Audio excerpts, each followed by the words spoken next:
Okay, this is the lecture on Epicurean ethics, which we get from Epicurus. So another ancient philosopher that gives us a different perspective on ethics, especially from thinkers like Plato. So I'll mention that here in a minute. So here's a little bit of information about Epicurus. Um, he gives us what we can call an egoistic form of hedonism.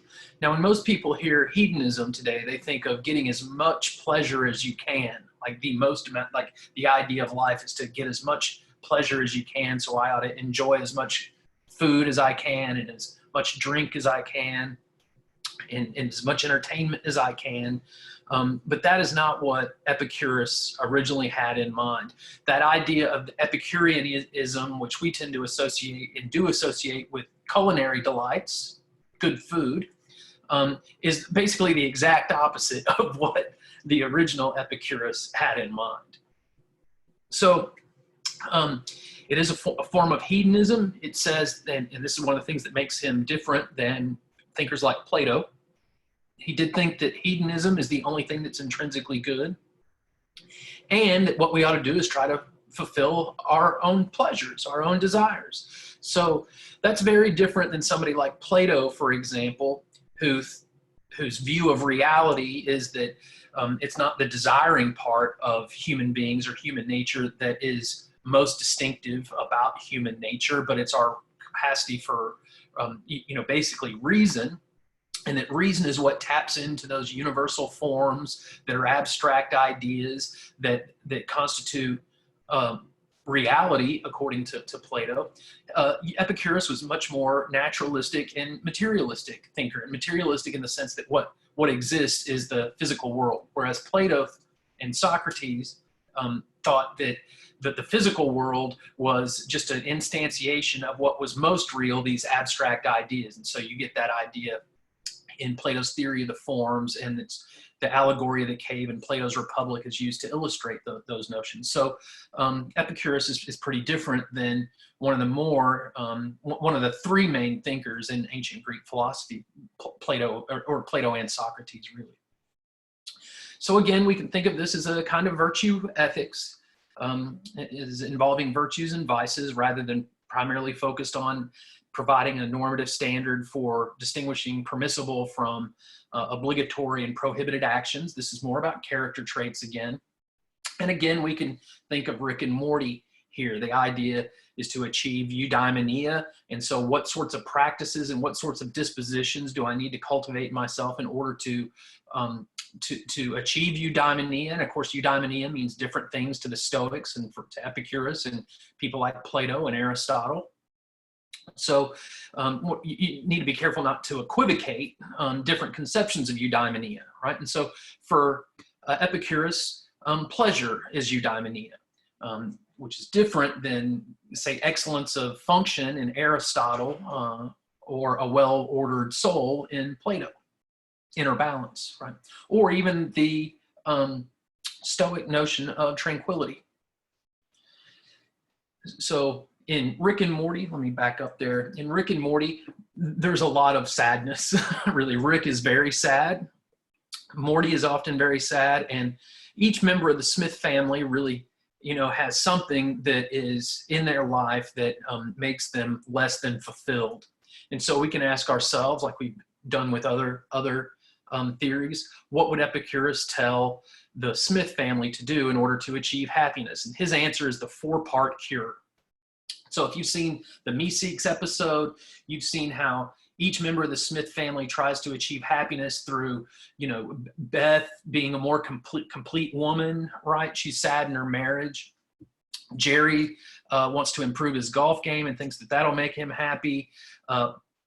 Summer tries to achieve happiness through the pursuit of popularity in high school. And of course, Morty, he's obsessed with Jessica. And so he lusts after Jessica. He thinks winning her sexual affection or romantic attention will make him happy. Well, what would Epicurus say about these sorts of things?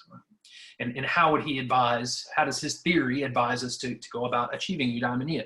Well, we get the 4-part cure here, or the tetrapharmakos, 4-part remedy for how to be happy, or the cure for unhappiness, right?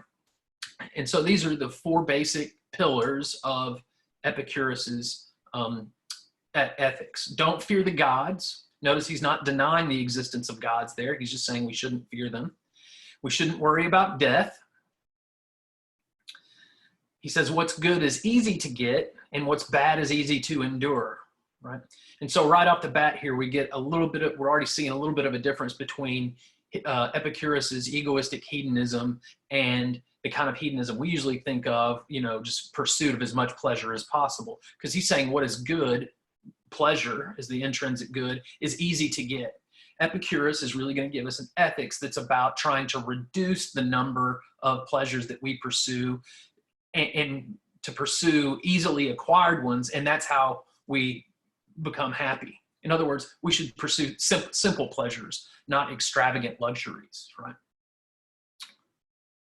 And so what I've done here, again, is kind of provide some quotations to help flush out each basic pillar of the four-part cure. So you may have read, depending on what I had you read for this class this semester, you may have read something from Rick and Morty that goes through whether Rick what does Rick apply aspects of the four-part cure. We could do the same thing with other characters in the show, and I invite you to do that as a way of starting to think about how to apply the theory, right? So don't fear the gods. What does Epicurus have to say about the gods? He says, those things which are without ceasing I have declared to you, those do, and exercise yourself in those, holding them to be the elements of the right life. Remember, for ancient moral philosophies, they were focused on what constitutes the good life, right?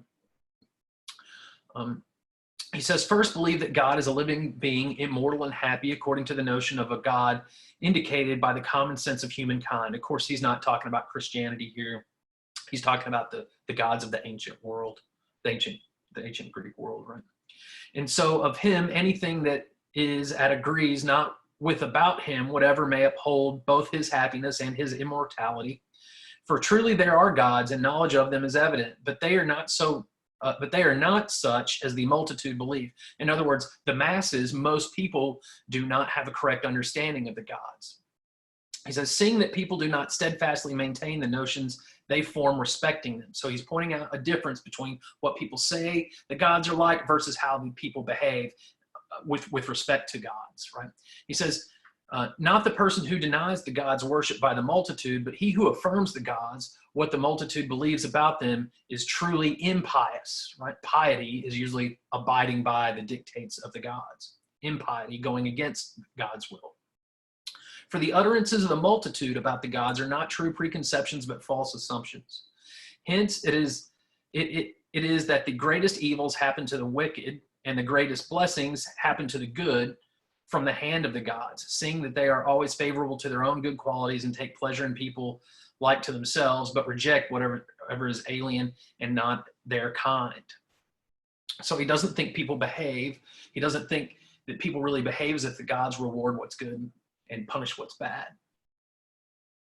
So that's the first pillar, right? Don't worry about God or the gods, and don't fear, right? Don't live in fear of gods, because we don't really know all that they're up to, right? So next, don't worry about death. He says, accustom yourself to believe that death is nothing to us.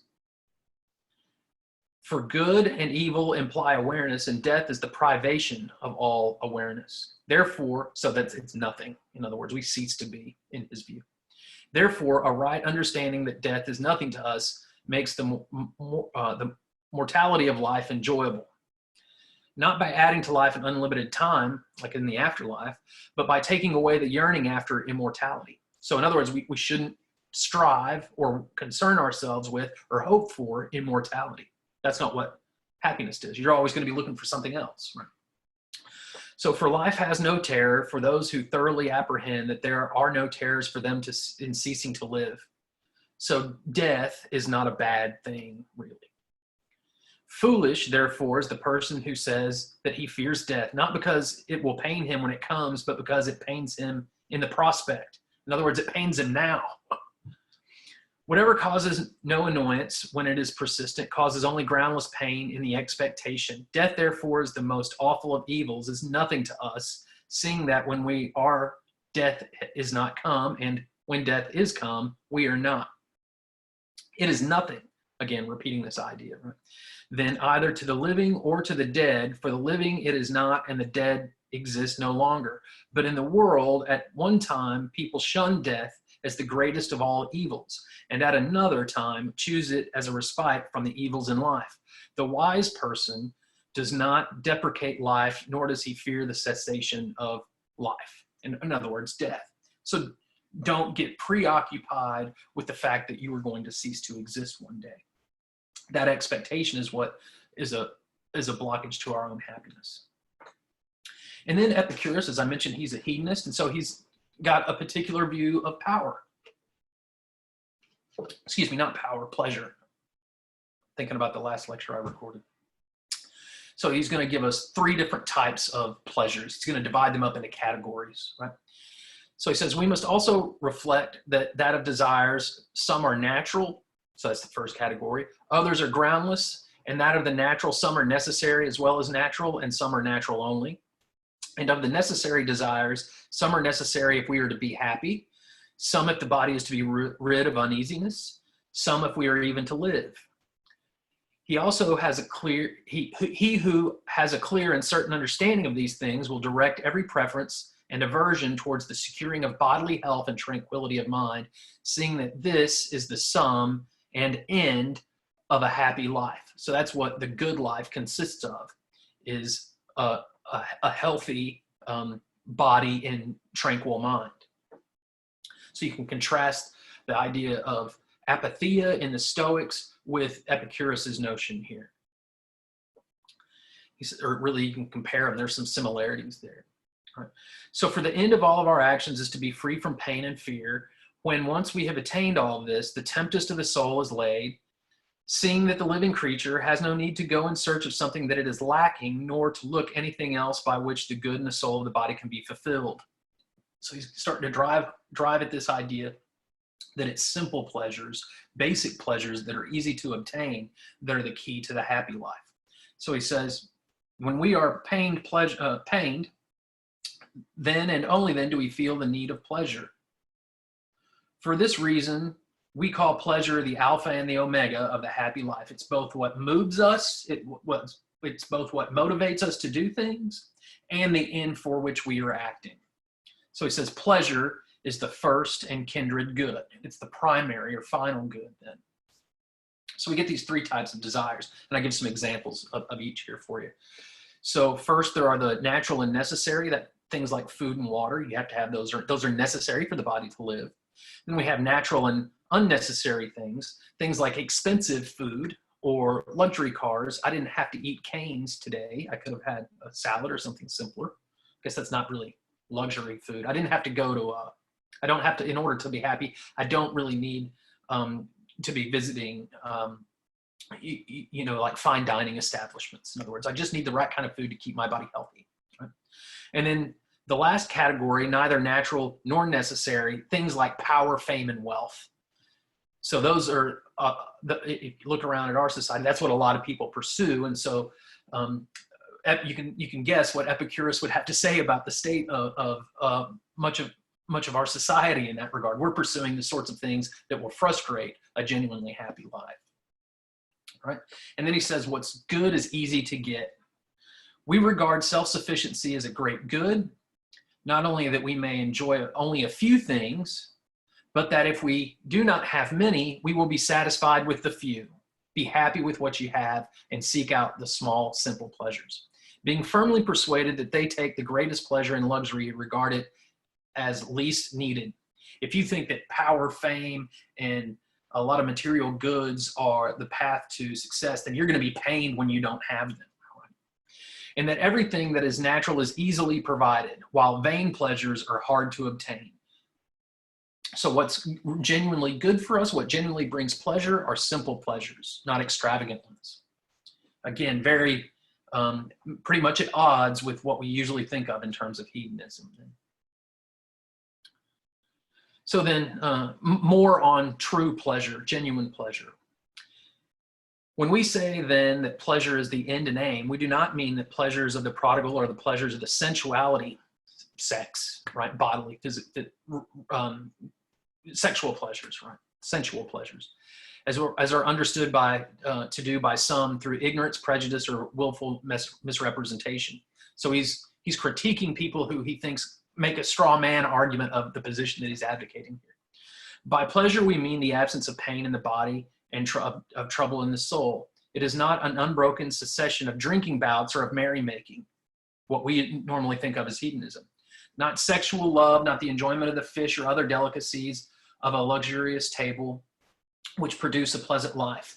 It is sober reasoning, searching out the grounds of every choice and avoidance, and banishing those beliefs through which the great disturbances take possession of the soul. Of all this is prudence, with the virtues, right? My slide needs some editing there. Of all this, it is prudence, wisdom, right?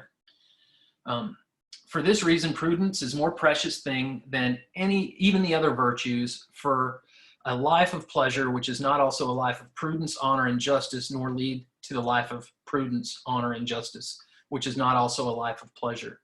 For the virtues have grown into one with a pleasant life, and a pleasant life is inseparable from them. So in order to achieve these goals, we need wisdom and justice and all of those basic cardinal virtues again. And he's saying that prudence is chief because the central virtue, because all the other ones are attached to it. In order to reflect on what is going to genuinely make me happy, I need to be able to arrange means to ends and seek out those things that are easy to get and provide for the simple, enjoyable life. So unhappiness, Epicurus claims, comes either through fear or unbridled desire. But if man curbs these, he can win for himself the blessedness of understanding, of wisdom, in other words, right? And so I have the toxic Rick and Morty episode here, and you can analyze this episode from a couple of different philosophical perspectives, and we could do it with Epicurus here, and think about how the toxic Rick and Morty are separating out the things that they are their power or fame or ego that make them bad off, that make them worse off or unhappy. And then when they separate the toxins out, their lust, their desire for Jessica, Morty becomes happier, for example, right? And so again, in one of the articles that I might have assigned for you to read, they do this with Rick and show how Rick doesn't really fear gods. So that's one way in which he is living out the Epicurean four-part cure, but in other ways, he's very much not living out the Epicurean cure. Rick typically does not pursue simple pleasures, right? As we know, he's drinking all the time and often using drugs or looking for sex, right? When he's not doing his research. So he has some improvement to do from an Epicurean perspective. So you could do that with the other characters in the show or characters in other shows as well. BoJack Horseman, for example. All right, so here's a little exercise you could do. Sometimes I've mentioned that I have students try to apply one of the Stoic techniques. Here we could apply the four-part cure to our own lives for a week and see how things turned out. So we could live like a Epicurean for a few days by applying the four-part cure. And then, you could keep a journal, even if it's just for yourself, about whether abiding by the four-part cure really helped you become more happy, at least in the Epicurean sense. So it is part of that project. You want to be able to make sure you can explain the four-part cure. What did you do to apply the four-part cure? How did you apply it? Did that change your attitudes or practices as a result of that?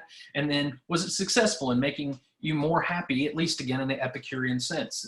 Explain why or why not. So you could do that kind of exercise for yourself with this approach to ethics as well. So again, just to wrap up here, make sure you don't confuse our common everyday notion of hedonism, which is pursuing unbridled joy, unbridled pleasure, and as much pleasure as we can get, with Epicurus's notion of of simple pleasures. So it's egoistic, right? But it's not as if it's just about me, right? Epicurus recognized that you're going to somewhat live in a society, although he does kind of give a dropout philosophy here, drop out of society a little bit, because most of society is focused on these extravagant pleasures, right?